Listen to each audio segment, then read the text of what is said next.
रहीम। जिस तरह कि आप जानते हैं कि कुछ दिन पहले पीपीएससी की जानिब से असिस्टेंट की जॉब्स का ऐलान किया गया है, जिस पे मर्द और ख़वातीन पूरे पंजाब से अप्लाई कर सकते हैं। तो ख़वातीन के लिए एज 18 से 33 साल मुकर्रर की गई है और मर्द हज़रात के लिए 18 से 30 साल एज मुकर्रर की गई है। तो इस वीडियो में हम आपको इंशाल्लाह कंप्लीट अप्लाई करके बताएंगे कि किस तरह आपने ऑनलाइन अप्लाई करना है। तो आपने वीडियो को एंड तक पूरा देखना है और हमारा चैनल सब्सक्राइब कर देना है और बेल के आइकन को ऑल पे सेट कर देना है। इसका फ़ायदा आपको ये होगा कि बर वक़्त आपको तमाम की तमाम वीडियोज़ हमारे चैनल की वसातत से मिलती रहेंगी। और हमारा जो व्हाट्सएप नंबर स्क्रीन पर चल रहा है, आपने इसे भी सेव करके हमें व्हाट्सएप मैसेज कर देना है। हम आपका नंबर सेव कर लेंगे और आप भी उधर से हमारा नंबर सेव कर लें। इसका फ़ायदा ये होगा कि आपको व्हाट्सएप के ज़रिए जितनी भी जॉब्स आती हैं, तो वो स्टेटस देखकर आप अंदाज़ा लगा सकते हैं, क्योंकि तमाम की तमाम जॉब्स वीडियोज़ बनाकर हम जो है बर वक़्त अपलोड नहीं कर सकते। तो इसलिए जो है आपने ये काम कर देना है। ठीक हो गया? तो चलते हैं वीडियो की तरफ बढ़ते हैं कि किस तरह आपने ऑनलाइन अप्लाई करना है। किसी भी जॉब के लिए आपने गूगल क्रोम को ओपन करके पीपीएससी सिर्फ़ टाइप करना है, तो सर्च करेंगे तो ppsc.government.pk की जो वेबसाइट है वो आपके सामने ऑफ़िशियल शो हो जाएगी, तो आपने उसे ओपन कर लेना है। तो एडवर्टाइज़ नंबर 42 जो है, इसमें ये जॉब है असिस्टेंट की, जिसके लिए अप्लाई कर रहे हैं। तो अप्लाई ऑनलाइन पे आपने क्लिक कर देना है। उसके बाद आपके सामने ये पॉपअप शो होगा, आपने नीचे क्लिक कर देना उस पे, ठीक हो गया? तो उसके बाद आपने सर्च बार में असिस्टेंट लिख के टाइप करना है। तो जैसे आपने असिस्टेंट लिखना है, नीचे जितनी भी असिस्टेंट की जॉब्स होंगी, वो आपके सामने शो हो जाएँगी। तो ये जो है पंजाब सर्विस ट्रिब्यूनल असिस्टेंट की, इस पे हमने अप्लाई करना है। तो इस असिस्टेंट पे आपने कर देना है क्लिक। उसके बाद नीचे स्क्रॉल डाउन करने के बाद जो है इधर आपकी सारी डिटेल, मतलब जो जॉब के मुतालिक है वो शो हो रही होगी, फ़ी वगैरह, क्लोजिंग डेट, ठीक हो गया? तो प्रोसीड पे आपने सिंपली क्लिक कर देना है। तो इस पे क्लिक करने के बाद आपने नीचे इस बॉक्स को चेक करना है। तो इसको चेक करने के बाद आपके सामने अप्लाई ऑनलाइन का बटन शो होगा, आपने इस पे क्लिक कर देना है। तो इस पे क्लिक करने के बाद आपने यहाँ अपना सीएनआईसी नंबर लिखना होता है। ऊपर आपने विदाउट डैशेज़ लिखना है, नीचे डैशेज़ नहीं डालनी। वो ऊपर जो है वो खुद ब खुद आ जाएँगी। ठीक हो गया? नीचे भी विदाउट डैशेज़, ऊपर भी विदाउट डैशेज़ आएगा। तो सीएनआईसी नंबर लिख के प्रोसीड के बटन पे आपने सिंपली क्लिक कर देना है। तो उसके बाद आपने ईमेल एड्रेस अपना जो है यहाँ आपने पुट कर देना है, उसके बाद अपने फ़ोन नंबर लिख देना होता है। तो ये आपने जब लिखना, उसके बाद प्रोसीड का बटन आ जाएगा, वो उस पे आपने क्लिक कर देना। उसके बाद आपने इसी डिटेल को वेरीफ़ाई करना होता है। तो वेरीफ़ाई पे क्लिक करेंगे, उसके बाद आपके सामने ये फ़ॉर्म ओपन हो जाएगा। तो वन बाय वन आपने स्टेप बाय स्टेप फिल करते जाना है और नेक्स्ट करते जाना है। ठीक होगा? उसके बाद आपने जेंडर सेलेक्ट करना है, फीमेल है, मेल है, ट्रांसजेंडर है। उसके बाद आपने डेट ऑफ बर्थ सेलेक्ट करनी होती है इधर से। तो जिस तरह आपने बुक्स में क्लिक करना है, डेट ऑफ बर्थ शो हो जाएगी, आपने वो सेलेक्ट कर लेनी। उसके बाद आपने अपना स्टेटस चेक करना है कि गवर्नमेंट है या नॉन गवर्नमेंट है आप, ठीक हो गया? तो नीचे फिर आपने मज़ीद अपने लिहाज से नो येस करते जाना है, ठीक हो गया? उसके बाद आपने प्रोसीड का बटन आखिर पे दबा देना है। तो इस पे क्लिक करने के बाद आपके सामने इसी तरह की एक और विंडो ओपन हो जाएगी। तो इसमें भी कुछ डाटा आपसे पूछा जाएगा, जिस तरह के applicant name, religion, name of religion, ठीक है? CNS issue date, CNS expiry date, postal address, phone number, mobile number, email, father's name, father's occupation, domicile, ये आपने वन बाय वन फिल करते जाना है। बॉक्स में क्लिक करेंगे तो वो आपके सामने डेट सेलेक्ट करने के लिए बॉक्स शो हो जाया करेगा, तो आपने उधर से सेलेक्ट कर लिया करना है। ठीक हो गया? तो इस तरह आपने वन बाय वन हर चीज़ जो है फिल कर लेनी है। इधर फादर्स नेम, फादर्स ऑक्यूपेशन, ठीक हो गया?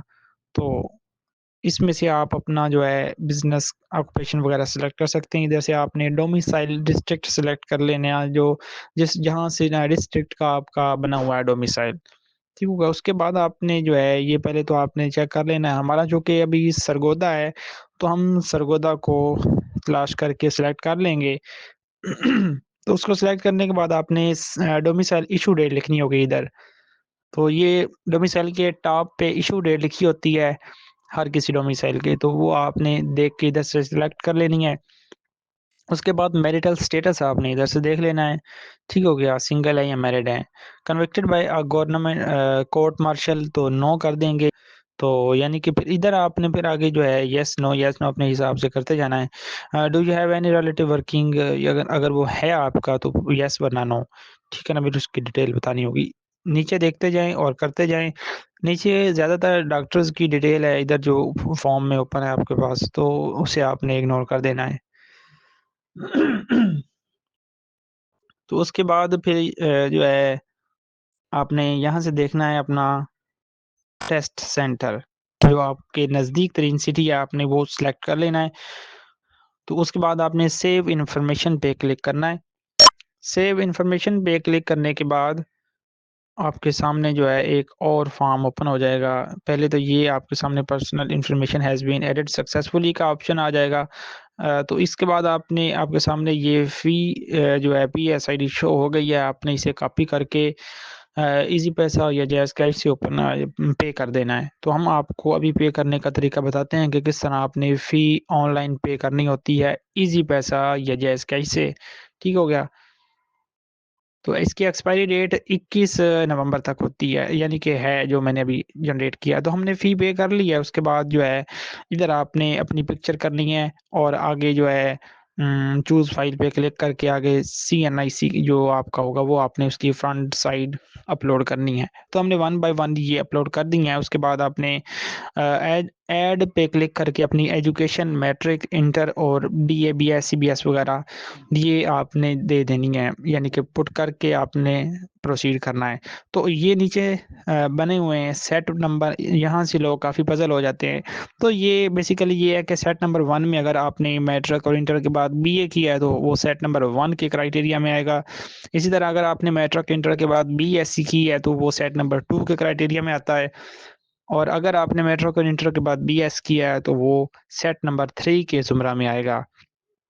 तो वो जो ऊपर नंबर दिए हुए हैं, यहाँ मैं सिलेक्ट कर रहा हूँ, तो इधर से आपने सेट नंबर अपना नीचे देखना है, वहाँ आपने सिलेक्ट कर देना है कि मेरा सेट नंबर ये है। तो वो आपने सिलेक्ट करना है, उसके बाद आपने प्रोसीड फर्दर के बटन पे क्लिक कर देना है। तो हमारा चूँकि अब हमारे केस में सेट नंबर 1 आता है क्योंकि बीए हमारी डिग्री है जिसका हम अप्लाई कर रहे हैं, तो प्रोसीड फर्दर पे क्लिक कर देंगे अपना वो सिलेक्ट करके।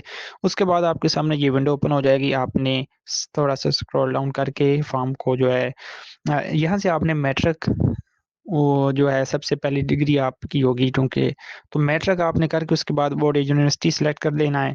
तो आमतौर पर बोर्ड होते हैं तो हम बोर्ड सिलेक्ट कर लेंगे, 22 जो भी है, ठीक है? उसके बाद फिर आपने मेजर सब्जेक्ट्स लिखने होते हैं, फिर रिज़ल्ट डिक्लेयर्ड ऑन लिखना होता है, डिग्री के एंड पे आपका लिखा होता है, ठीक हो गया। एग्ज़ामिनेशन सिस्टम आपने लिखना है एनुअल है या सेमेस्टर वाइज़ है, मार्क्स ऑब्टेन्ड आपने यहाँ सीजीपीए या मार्क्स ऑब्टेन्ड, टोटल मार्क्स, उसके बाद फिर डिवीज़न या ग्रेड इधर से, उसके बाद ऐड एंड अदर एजुकेशन पे क्लिक करेंगे तो आपकी ये मैट्रिक जो है वो आप जो हमने अभी फॉर्म फिल कर लिया है तो ये आपकी ऊपर शो हो जाएगी। अ ये आप देख सकते हैं मैंने हाइलाइट की है, तो इधर ये आपकी मैट्रिक शो हो रही है जो आपने अभी-अभी ऐड की है। इसी तरह आपने इंटर की कर लेनी है, फिर इसी तरह आपने बीए की ऐड करनी है या बीएससी, बीएस वगैरह, ठीक हो गया? तो इसी तरह हम इंटर की कर रहे हैं तो आपने वन बाय वन ऐड कर देनी है। मैंने अभी ऐड कर दी है तो ऐड अनदर एजुकेशन पे क्लिक करेंगे तो मैट्रिक की तरह इंटर भी ऐड हो जाएगी। तो जब ये ऐड हो जाए उसके बाद आपने इसी तरह बीए या बीएससी, बीएस की कर देनी है, ये भी ऐड हो जाएगी। तो आपने वन बाय वन आपकी जितनी भी क्वालिफ़िकेशन है वो ऐड करके वेरीफाई द एजुकेशन डिटेल्स पे क्लिक कर देना है। तो जैसे ही आपने इस पे क्लिक करना उसके बाद आपके सामने वेरीफाई द एजुकेशन डिटेल्स ये जो है नीचे सेव इन्फॉर्मेशन का ऑप्शन आ जाएगा। तो आप पढ़ सकते हैं सेव इन्फॉर्मेशन, इस पे क्लिक करने के बाद मज़ीद आपने नीचे नेक्स्ट करना होगा। Academic record has been saved successfully, तो ये सेव हो चुका है। उसके बाद आपने नेक्स्ट पे क्लिक करना है। नेक्स्ट पे क्लिक करने के बाद आपके सामने पूछा जाएगा कि अगर आपका एक्सपीरियंस है, कोई सर्विस रिकॉर्ड है तो आप ऐड करके वो वन बाय वन ऐड कर दें। इसी तरह अगर आपका कोई रिसर्च एंड पब्लिकेशंस हैं तो वो भी आप ऐड कर दें वन बाय वन। नहीं है तो नॉट एप्लीकेबल पे क्लिक कर देना है। तो जो ज़रूरी होता है उसके बाद नॉट एप्लीकेबल नहीं होता, जो ज़रूरी होता है उस पे सिर्फ़ ऐड का ऑप्शन आता है। तो अभी चूँकि हमने हर चीज़ ऐड कर दी है, उसके बाद आपने सिंपली सबमिट एप्लीकेशन पे क्लिक कर देना है। तो आपका इसी तरह शो हो रहा होगा, तो आपने सबमिट एप्लीकेशन के बटन पे कर देना है क्लिक। तो जैसे ही आपने यहाँ क्लिक करना है, आपके सामने इस तरह की विंडो शो हो जाएगी। उसके बाद आपने फिर सबमिट एप्लीकेशन चेक बॉक्स को चेक करके सबमिट एप्लीकेशन के बटन पे जैसे ही क्लिक करना है, फ़ौरन से ये विंडो आ जाएगी, your application has been submitted successfully and your application number is, आगे वो नंबर लिखा हुआ है। उसके बाद आपका नीचे फ़ोन नंबर और ईमेल वगैरह शो हो रही होगी। तो जितना भी आपने पीपीएससी के थ्रू जो भी आप अप्लाई करते हैं, तो आपने इसी मेथड के ज़रिए अप्लाई किया करना है। सर्च में आपने सर्च कर लिया करना है कि आप किस जॉब के लिए अप्लाई करना चाहते हैं। तो प्रिंट एप्लीकेशन पे आपने क्लिक करके अपना जो सारा डाटा आपने एंटर किया है वन बाय वन, वो एक ही फॉर्मेट में 1-2 पेजेज़ में पीडीएफ में शो हो जाएगा। तो आपने उधर से वो डाउनलोड भी कर सकते हैं। ये वैसे रिकॉर्ड के लिए होता है, रोल नंबर स्लिप आपकी बाद में आती है, आपको मैसेज और ईमेल वगैरह रिसीव हो जाती है जब आपकी रोल नंबर स्लिप आया करती है। तो जो भी आपने पीपीएससी के थ्रू अप्लाई करना होता है, वो इसी मेथड के ज़रिए होता है जो मैंने अभी आपको करके दिखाया है। तो आइंदा कोई जो जो भी कोई आइंदा जॉब आए, तो आपने इसी तरह ही अपना अप्लाई किया करना है, मतलब पीपीएससी वेबसाइट को यूज़ करते हुए। तो हम इसी तरह की इन्फॉर्मेटिव वीडियोज़ आपको अपनी चैनल की वसातत से मुहैया करते रहते हैं। तो आपसे इतनी गुज़ारिश होती है कि आप हमारा चैनल सब्सक्राइब करके बेल के आइकन को ऑल पे सेट कर दें। इसका फ़ायदा आपको ये होगा कि आइंदा जो भी कोई जॉब आएगी, जिस पे आपको अप्लाई करने की ज़रूरत पेश आए, तो वो आप हमारी वीडियो देख के अप्लाई कंप्लीट कर सकते हैं। तो अगर आपको कहीं भी कोई मसला पेश आए, तो आपने हमारा व्हाट्सएप नंबर जो स्क्रीन पर चल रहा है, आपने उस पे राब्ता करके हमसे गाइडलाइंस ले लेनी है। हम इंशाल्लाह आपको गाइड कर देंगे। और अगर आपको तैयारी के लिए मुफ़्त मवाद चाहिए, डाटा चाहिए, ठीक है, बुक्स वगैरह पीडीएफ में चाहिए, तो हम आपको वो भी मुहैया करेंगे। तो आप हमारा जो है यानी कि हमारे साथ जुड़े रहिए, हमारी वीडियोज़ देखते रहिए, लाइक और शेयर करते रहिए। इसमें जो है आपका तो कुछ जाता नहीं है, लेकिन ये है कि हमारा फ़ायदा होता है। ठीक हो गया? तो बहुत मेहरबानी, जज़ाकल्लाह।